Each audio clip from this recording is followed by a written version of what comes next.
This is Dave Palumbo with an RX Muscle rant.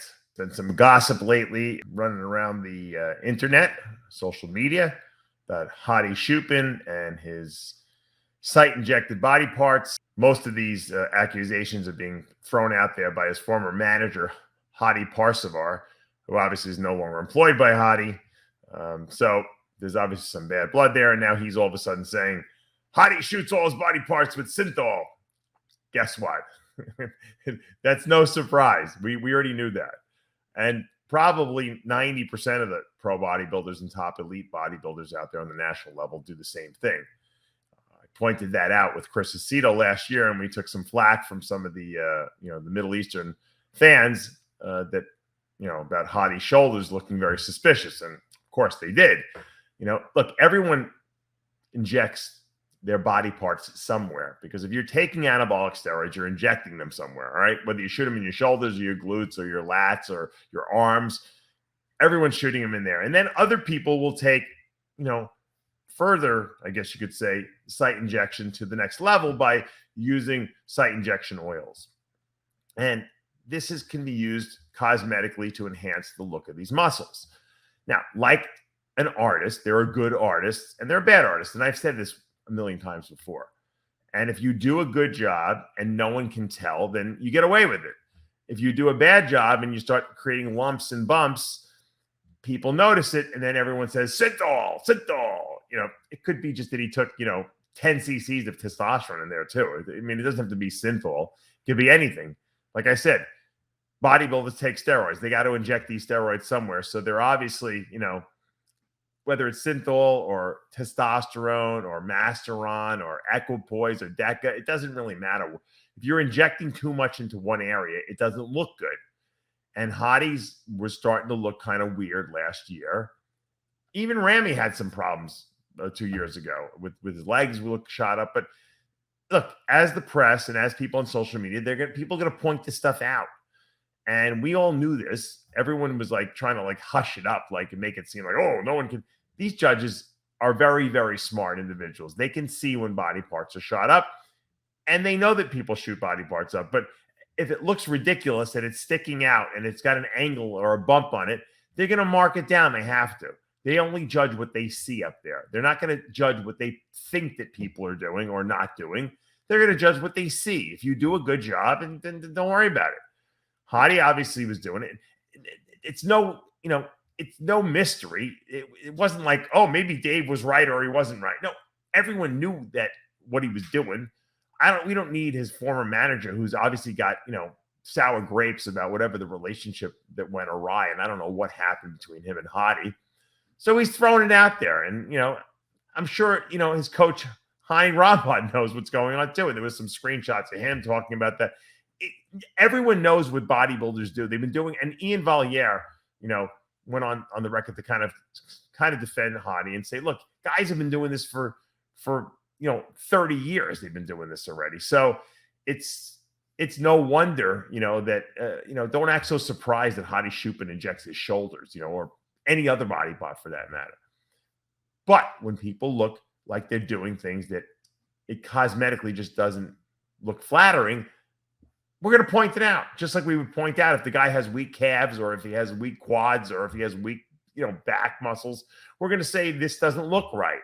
And it's up to the bodybuilder to fix it. And whatever Hadi did, he looked better for the, at the Olympia. Didn't look as bad as it was, but if it gets worse, because he keeps doing it in the same spot, eventually these judges will mark him down.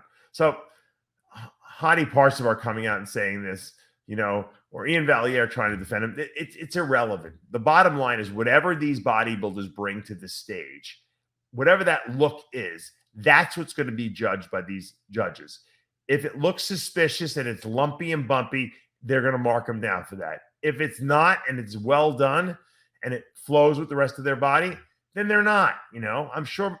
Look, Flex Wheeler admitted to injecting every single body part with Essaclean back in the 90s. Every body part, hit back, abs, everything. But it looked good. Whoever did it, I don't know if he did it himself or he had someone else do it.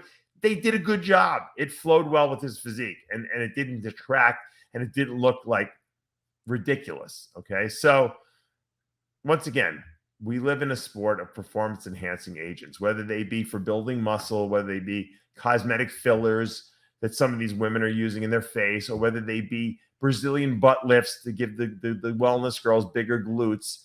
Okay. It doesn't matter. If it's breast implants to have bigger boobs, fine. If it's a pec implant that you can't tell is there in a man, then you got away with it. Same thing with calf implants. If it looks ridiculous, you're going to get marked down. If it doesn't, no one knows you have it, then you're going to get away with it. That's just the way it goes. It's who are the best artists out there? It is a sport of art. We're judging a piece of artwork on stage. If you can make your artwork look flawless, despite what you're using, whether it be performance-enhancing drugs, injections, whatever the case may be, if no one can tell and it flows well and it looks good, you're going to get away with it and you're going to be a champion. If it doesn't and you overdo it because you're an extremist, you're going to get called out for it. Look, we've seen plenty of guys on stage with, big lumps on their shoulders with blood oozing out of it and pus. I mean, we've seen it all. Okay. There's nothing I don't think we haven't seen in this bodybuilding world. And I've been in it for a long time. I'm almost embarrassed to admit how long I'm in it. And I've seen pretty much everything on stage, from crazy, stupid stuff to incredible physiques. And the bottom line at the end of the day is no one freaking cares. Okay. No one's natural on the Mr. Olympia stage. So let's just put that aside. So one person saying this guy's using synthol. Well, you know what? People who live in glass houses shouldn't throw stones. Every single bodybuilder on that stage is living in a glass house, and no one is doing anything, quote, naturally. All right. So let's leave that on the table. Leave Hadi alone. Okay. If he continues to do things that are going to make his physique look stupid, of course we're going to call him out as the press and social media. But you know what? Don't get sour grapes when you stop working for someone and try to say, I'm going to expose you now. Because you know what? It just makes you look bad. Move on to the next person. All right, not every relationship works out. If someone screwed you over, use those talents that you have on another great bodybuilder and help them if that's what Hadi's manages. I'm sure there's plenty of great Iranian bodybuilders that they can help out. They don't have to be with Hadi Choopan. What I think sometimes happens also, sometimes some of these guys attach their ego to the bodybuilder they're working with, and they think, well, I am that bodybuilder. I have every right to demand as much from them as they demand from me. And sometimes the lines get fudged, and that's when relationships break down. And it's a shame when that happens, because sometimes people go from being really good friends and then they want to become enemies, at the end of the day. So the bottom line is, do what you got to do, but make sure no one knows you're doing it. And on those wise words, I'm Dave Palumbo with another RX Muscle Rant.